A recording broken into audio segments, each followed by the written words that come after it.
Hey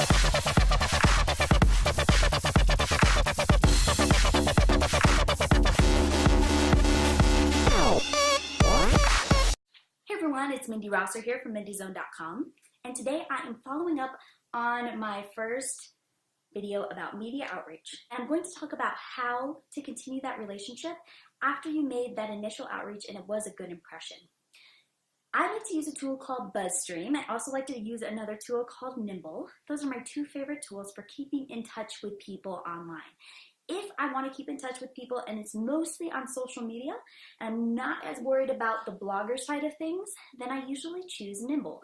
Why? Because Nimble is a great tool. I've talked about it in past episodes. We'll talk about it in future episodes. It's just an easy way to see all of their social streams in one view, and you can also keep track of all your emails, all the correspondence that you've had with this person. It's just beautiful. I just love the interface.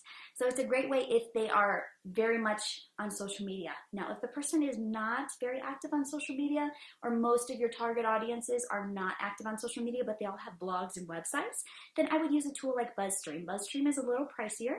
You can also see how the websites rank online with the Moz ranking and the different links back and how high they are rated online. Buzzstream, it's a little easier because you can just email them through the tool through Buzzstream.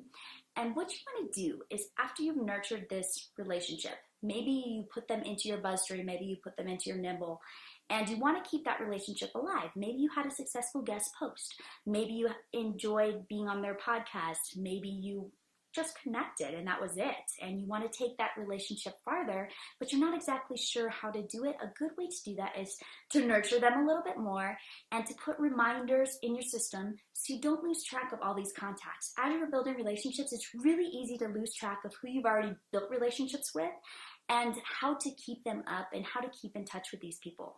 What I like to do is I like to set a reminder, and it's really easy to do in Nimble. You can also do it in Buzzstream.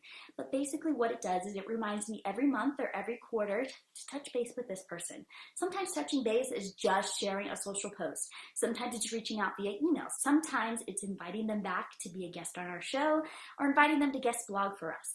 It all depends on the relationship and our history with them. The great thing about using a tool like Buzzstream or Nimble is that you can see all of the interactions you've had with them in the past, so you know what you've already said, what you've already discussed. Maybe there's a project you need to follow up on with them. Maybe there's something bigger you want to do. It's just a great way to follow up, is to nurture them again. So share something of theirs on social and then reach out via email and see if you can touch base about maybe a follow-up post, a follow-up blog, a follow-up podcast, and see if there's any future projects that you can work on. So just shoot them an email, nurture them on social, and you're good to go. Now, if you have any questions about media outreach, about developing relationships online, about community building, shoot me an email to mindy@mindyzone.com, and I'll answer it here on the show. I can't wait to see you guys next week. Go rock your week.